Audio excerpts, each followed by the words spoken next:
कभी सोचा है आपने कि कुछ लोग या कंपनियां जैसे कि एप्पल या मार्टिन लूथर किंग वो हमें इतनी गहराई तक कैसे छू जाते हैं, जबकि दूसरे वो बस भीड़ में कहीं खो जाते हैं। हमारे पास आज जो स्रोत हैं वो साइमन सिनेक के काम पर आधारित हैं और वो इशारा करते हैं कि इसका राज क्यों से शुरू करने में है। हाँ, बिल्कुल। तो आज हम इसी शक्तिशाली विचार को थोड़ा और समझेंगे, देखेंगे कि इन स्रोतों से और क्या दिलचस्प बातें निकलती हैं। हाँ, ये काफी दिलचस्प सवाल है और ये स्रोत जो है वो मुख्य रूप से साइमन सिनेक के गोल्डन सर्कल मॉडल पर ही बात करते हैं। गोल्डन सर्कल, हाँ, जिसमें 3 सवाल हैं, क्या, कैसे और क्यों। वाई। और सिनेक का तर्क है, जो इन स्रोतों में भी साफ दिखता है, कि असली प्रेरणा, असली लीडरशिप और जो लंबी चलने वाली सफलता है ना, उसका राज असल में क्यों में है, सिर्फ क्या या कैसे में नहीं।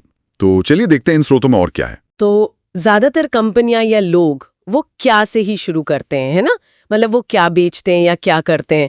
जैसे हम शानदार कंप्यूटर बनाते हैं या कोई कहेगा मैं एक वकील हूँ। बिल्कुल यही होता है आमतौर पर। लेकिन स्रोत बताते हैं कि एप्पल जैसी कंपनियां वो इस धर्रे पर नहीं चलती, वो सीधे प्रोडक्ट की बात नहीं करती। हाँ, उनका संदेश कुछ ऐसा होता है, हम हर काम में स्टेटस को, मतलब जो जैसा चल रहा है उसे चुनौती देने में विश्वास करते हैं।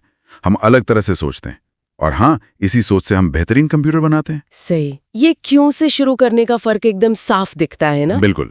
और ये क्यों इतना असरदार इसलिए है क्योंकि जैसा इन दस्तावेजों में बताया गया है, इंसान के जो फैसले होते हैं ना, वो अक्सर भावनाओं से जुड़े होते हैं। अच्छा। हाँ, बाद में हम उन्हें तर्क से सही ठहरा होते हैं, पर शुरुआत भावना से होती है।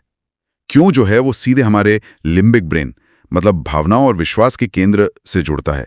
ये दिलचस्प है। उनको छू गया, बिल्कुल, उन्हें एक आंदोलन से जोड़ दिया। बिल्कुल।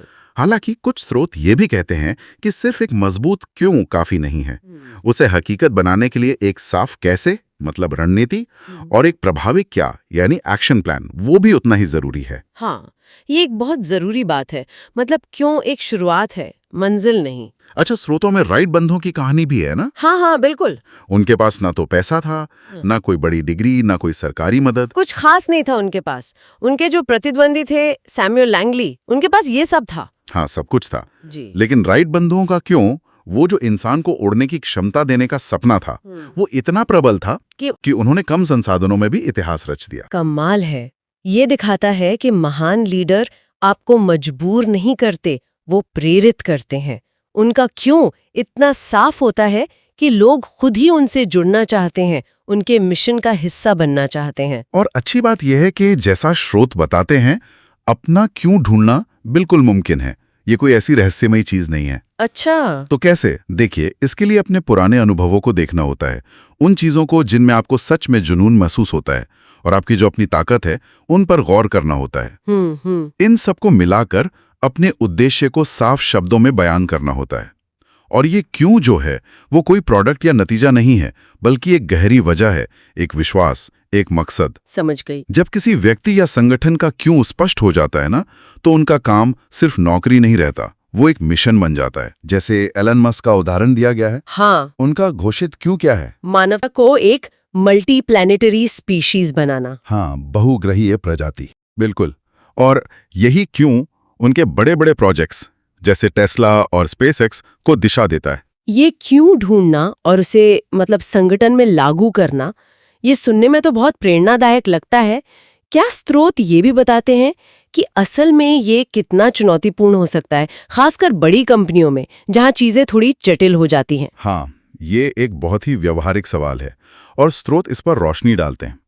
देखिए, किसी संगठन में क्यों को स्थापित करना और उससे भी ज्यादा जरूरी उसे जिंदा रखना आसान काम नहीं है। खासकर जब संगठन बड़ा होता है तो वो जो मूल क्यों का संदेश है वो कई परतों से गुजरते हुए शायद धुंधला पड़ सकता है। तो उसे बनाए रखने के लिए लगातार कोशिश करनी पड़ती है, साफ संवाद रखना होता है और लीडरशिप की तरफ से पक्की प्रतिबद्धता चाहिए होती है। ये बस एक बार का काम नहीं है, ये लगातार चलने वाली प्रक्रिया है। समझ गई। तो इन सभी बातों का निचोड़, जैसा कि साइमन सिनेक कहते हैं और इन स्रोतों में भी बार बार ये बात आती है, वो ये है, लोग वो नहीं खरीदते जो आप करते हैं, वे वो खरीदते हैं कि आप उसे क्यों करते हैं। बिल्कुल सही। People don't buy what you do, they buy why you do it। ये लाइन सब कुछ कह देती है। हाँ, सच में। तो इन स्रोतों से जो मुख्य बात निकलती है वो यही है कि चाहे आप कोई बिजनेस चला रहे हों, किसी टीम को लीड कर रहे हों या बस अपनी जिंदगी जी रहे हों, अपने क्यों को समझना और उसे साफ तौर पर बताना, यही गहरे प्रभाव और सच्ची प्रेरणा की कुंजी है। ये सिर्फ बाहरी सफलता पाने के बारे में नहीं है, बल्कि ये आपकी अंदरूनी स्पष्टता, आपके उद्देश्य और आपकी दिशा खोजने के बारे में भी है। बिल्कुल। और यहाँ एक विचार छोड़ जाते हैं जिस पर आगे सोचा जा सकता है। अगर संगठनों और नेताओं के लिए एक स्पष्ट क्यों इतना परिवर्तन ला सकता है, इतना ट्रांसफॉर्मेटिव हो सकता है, तो व्यक्तिगत स्तर पर अपने निजी क्यों को खोजने और उसके हिसाब से जीने से हमारे रोजमर्रा के फैसलों पर, हमारे रिश्तों पर और हमारे पूरे जीवन की गुणवत्ता पर कैसा और कितना गहरा असर पड़ सकता है, ये सोचने वाली बात है।